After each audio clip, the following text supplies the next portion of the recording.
Greetings all, this is Hairy Nick. We are back for one final look at the first lot of stuff for X-Wing 2nd Edition. I'm joined by Justin today. Hello! I had to make sure Justin was here for the Imperial video because we just have so much to talk about. And it's Justin's faction, it's your jam. It is. This and the First Order. I'm not sure whether I'm going to get the conversion kit for the First Order when it comes out.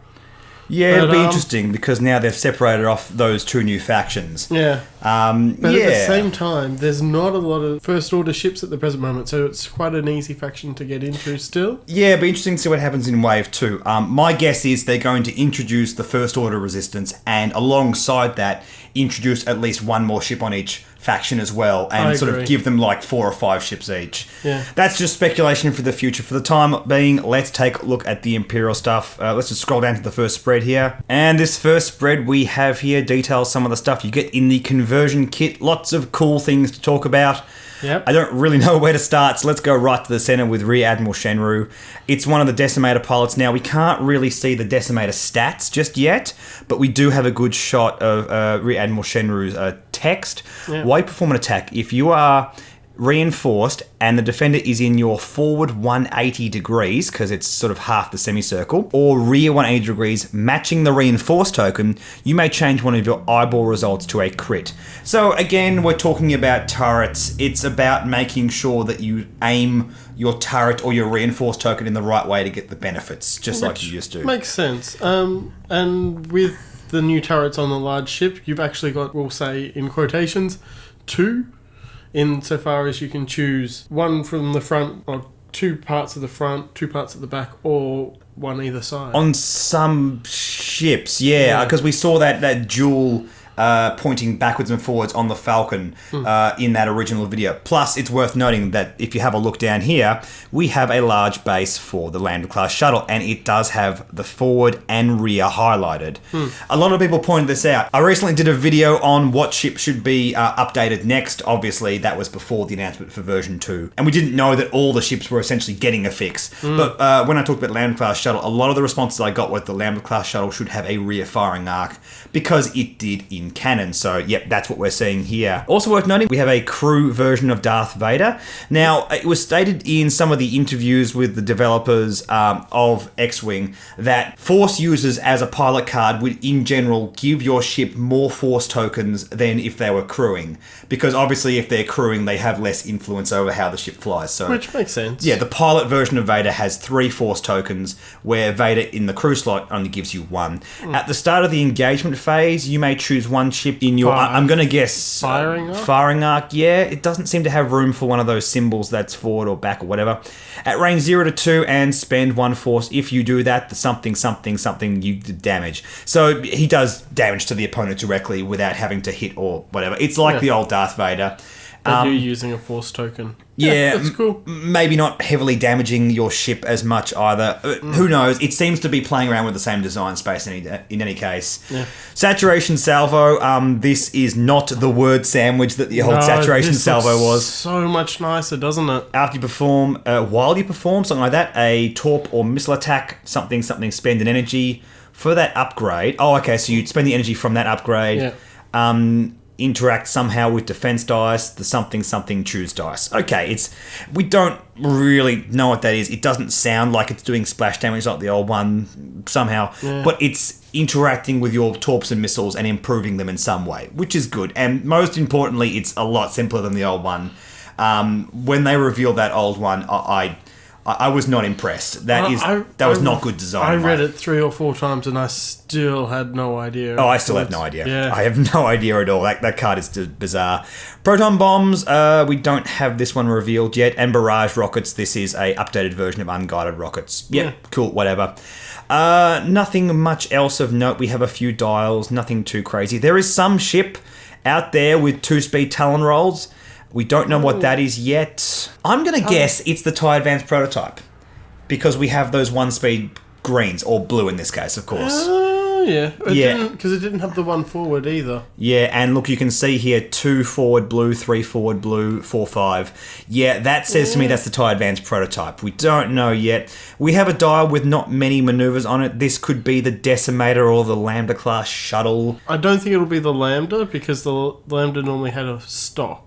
Yeah, that's a very good point. Yeah, I'm probably leaning more towards the Decimator. The Decimator's probably not going to have a stop. It might. We don't know. We're just speculating here. All the tokens. One more thing of note. We have a calculation token. Now, that made sense on the Rebel faction because they have droid pilots. The Scum faction have droid pilots. Currently, the Empire, unless we've missed something, because we did check all this beforehand, do not have any droid pilots at this present point in time. For those of you who aren't aware, a calculation is an action that only droid pilots have, just like the Force abilities are only things that Force users have. Yeah. And this is interesting because we were kind of speculating about something to do with some EU content that was never touched on before. We'll talk about a bit more of that in a bit, but it would explain why there might be a droid pilot. What else we were speculating on is there may be droid crew. Yeah. Just like there are Force user crew that gives you Force tokens, there may be droid crew that interact with calculation tokens. Which makes sense. There's not a lot of droid crew on the Empire. I mean, they have career droids. Yeah, you've got your R2 units and things like that. You also had the K4 security. Yeah, that was on the Scum, but it would easily fit on the Empire. Yeah. Or there's like the K2SO security droids. Yeah. So what we're thinking, either there's a generic type of droid that is on all 3 factions that lets you use calculation tokens. There is a Empire-specific crew version for droids, or we are going to see some kind of droid pilot on the faction that we haven't seen before. We have a second spread with a few better shots of the pilots. We saw Rear Admiral Shenru's ability before, but now we have the stats for the Decimator. We can see if we just creep behind this card here, he has 4 shields. The action bar's got a bit of an upgrade. We have Focus, Target Lock, Reinforce. Awesome, because that obviously works with Rear Admiral Shenru's ability. Yep.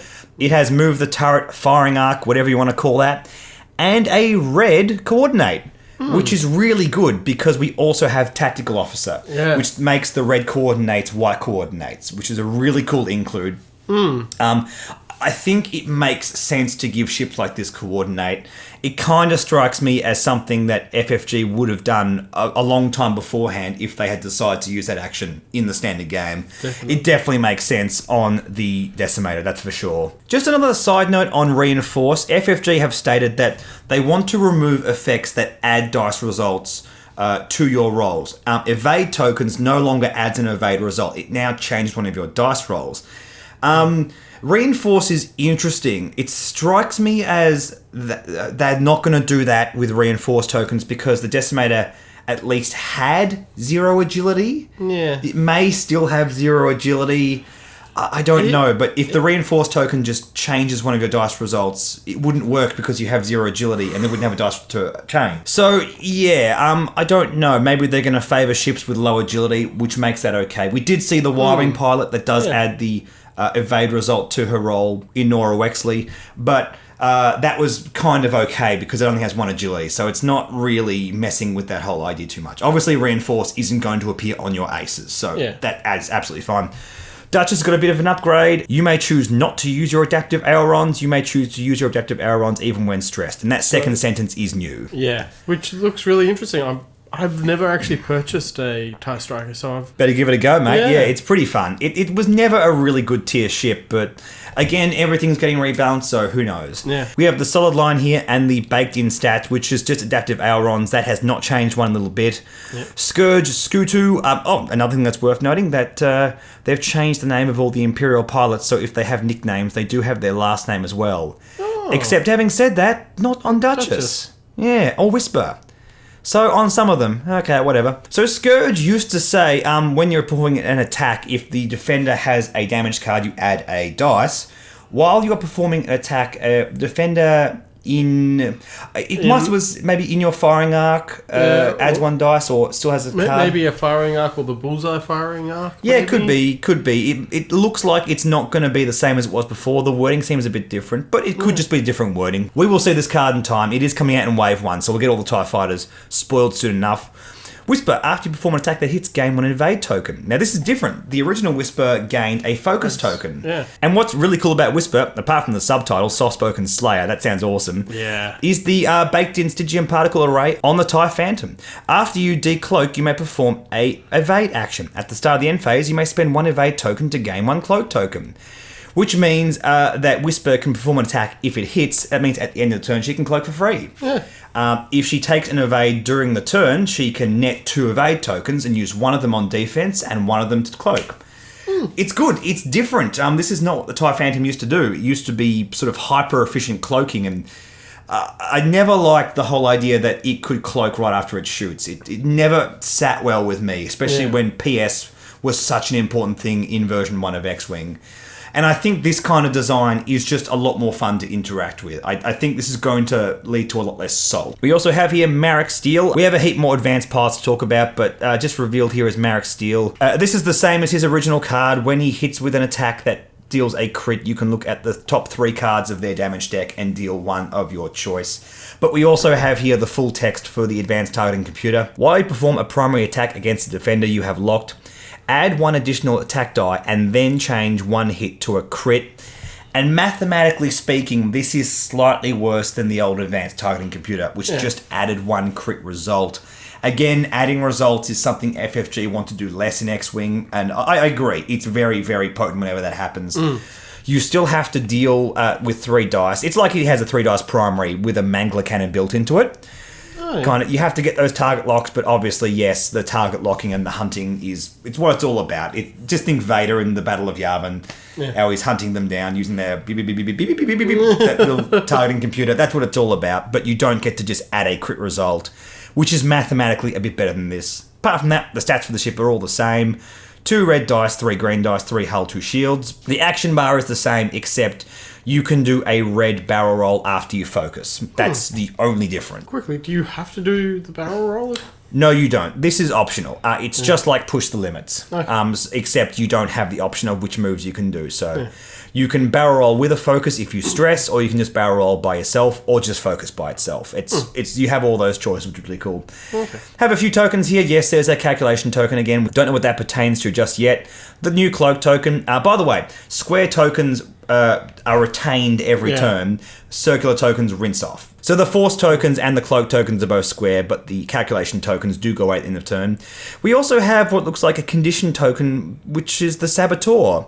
I don't know what that pertains to, but maybe Saboteur is an Imperial card and maybe it has some kind of condition. Maybe. Yeah, maybe you sabotage a ship and you affect its stats. Who knows? We'll find out when that card's revealed, but just a nice little aside. We'll see that eventually. And moving down to the spread, this is some of the stuff that appears in the TIE Fighter pack. Just quickly before we look at the parts we see here, you pointed this out to me, Justin.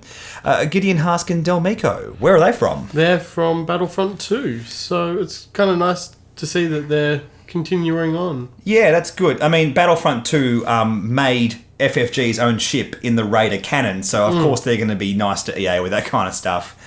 And Gideon, Harskin, Del Meeko.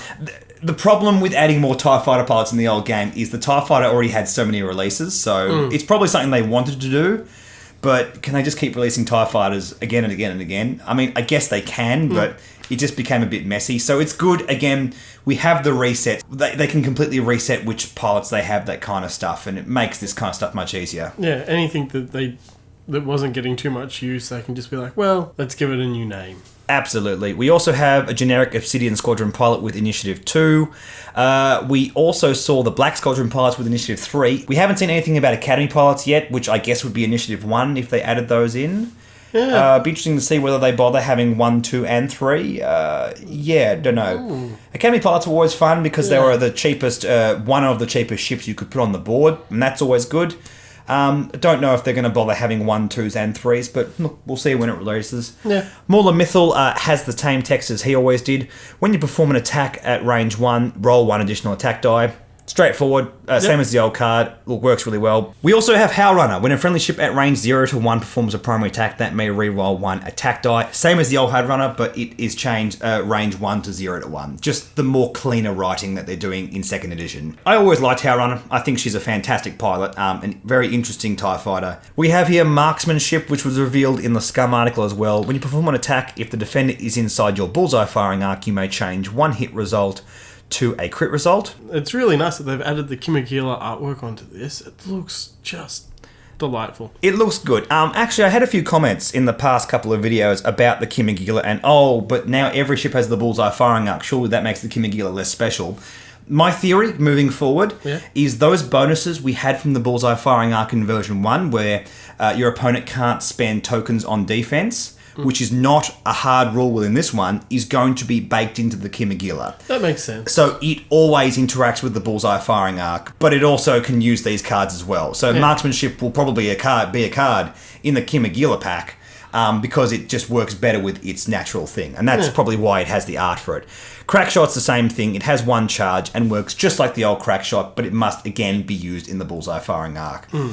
Which is cool. So there seems to be a real push for TIE fighters to interact with their bullseye firing arc, even if they don't have any pilots that refer to them specifically. And the dial here for the LN, exactly the same as it was before. Yeah, makes sense. I don't think this dial really needs an overhaul, especially if this ship is still costed as aggressively as the first one. Yeah. Let's scroll down to the TIE Advanced. There we go, nice little shot of that. Just a 3D render, so don't use these as sort of indications of how good the models look. If they get a resculpt, they will tell us eventually.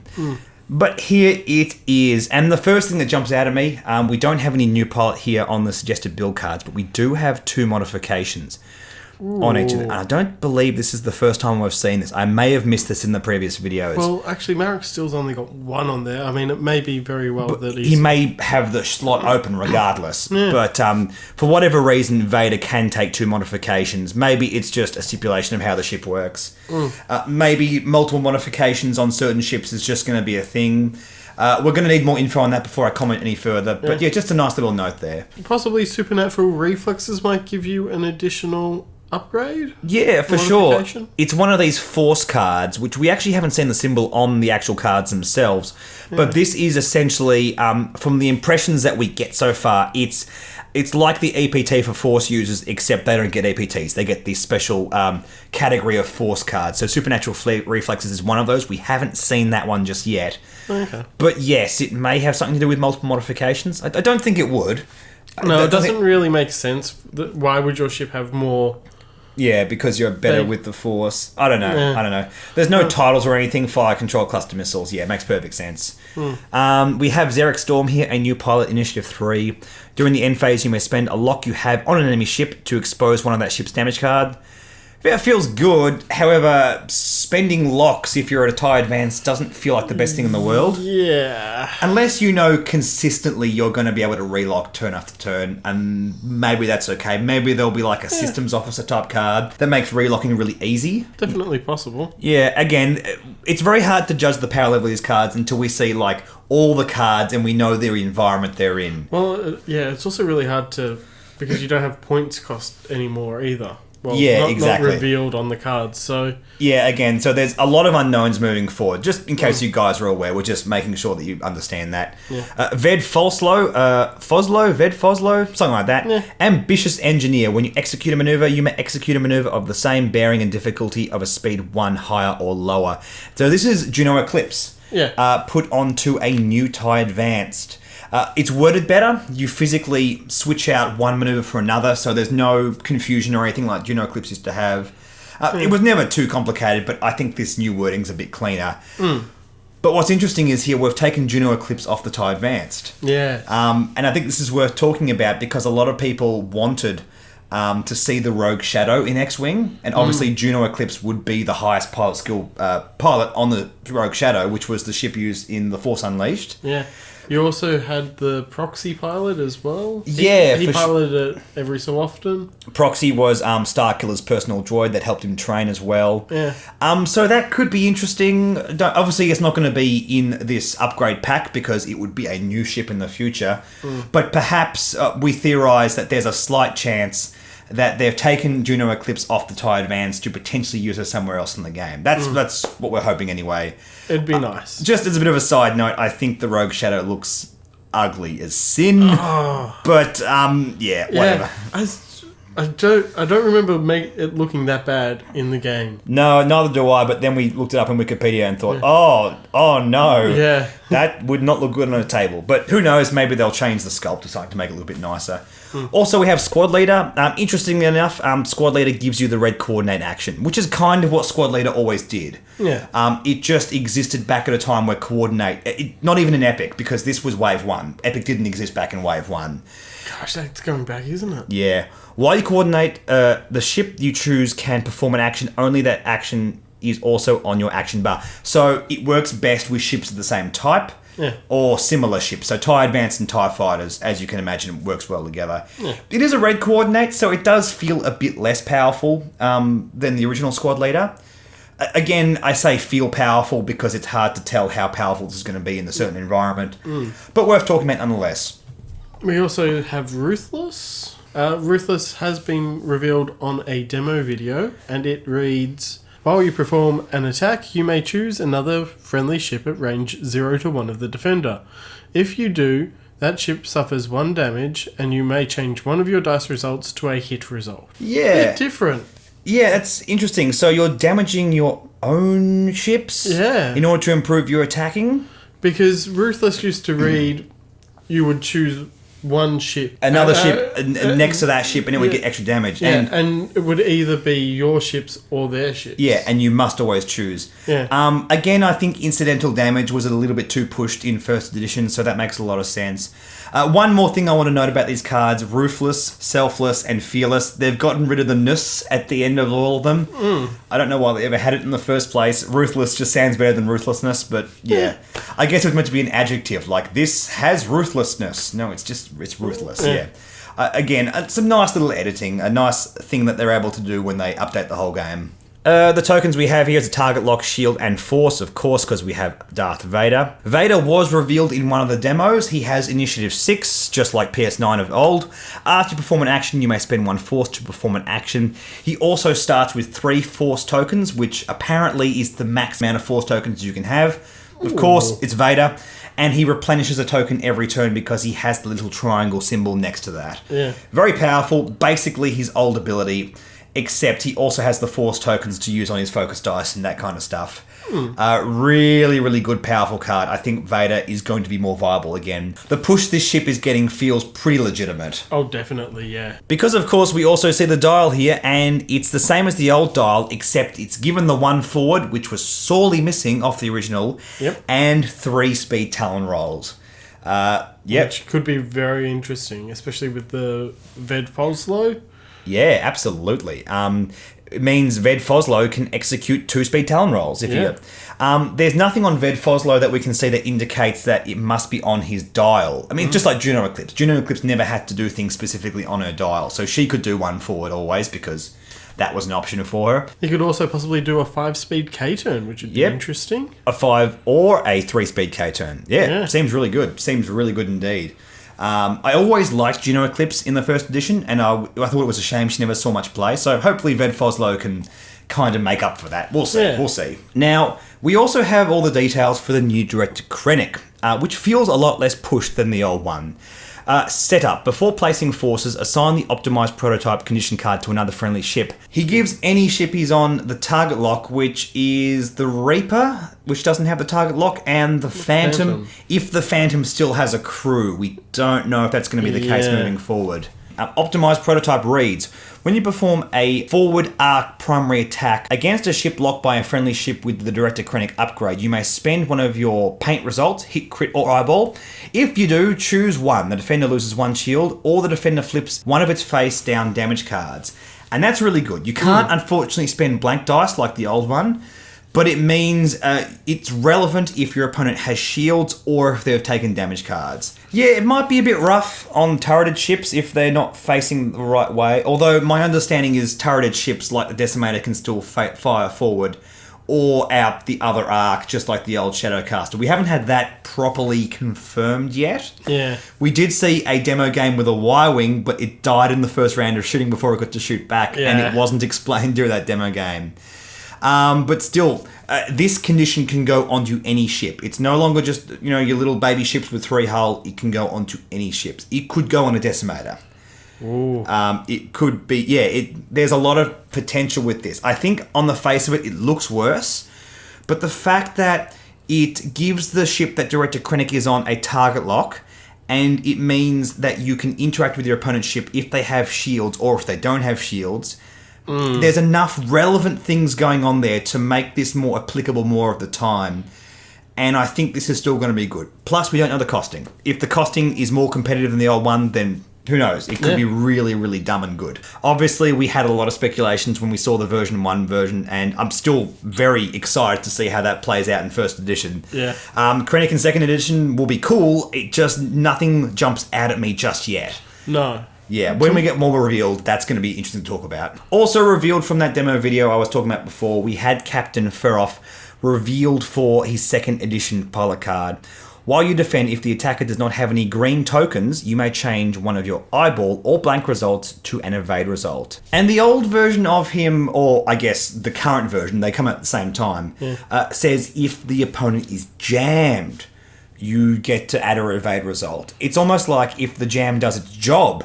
Yeah. It's bizarre. It's bizarre. This one reads so much nicer. It does, and I think it's more applicable more of the time, because if your opponent's jammed, they're not going to have those tokens. Yeah. Or if you jam them with the tokens, they're not going to have them anyway. It just seems to work way more efficiently than his original form, which is good. By the way, it also shows adaptive ailerons. This is a hard baked-in stat for the TIE Reaper. Before you reveal your dial, if you're not stressed, you must execute a 1 bank and either remover or a 1 straight. It doesn't have the clause that it changes the colour of the 2 banks, but my guess is they'll just be on the dial as is, as we would expect.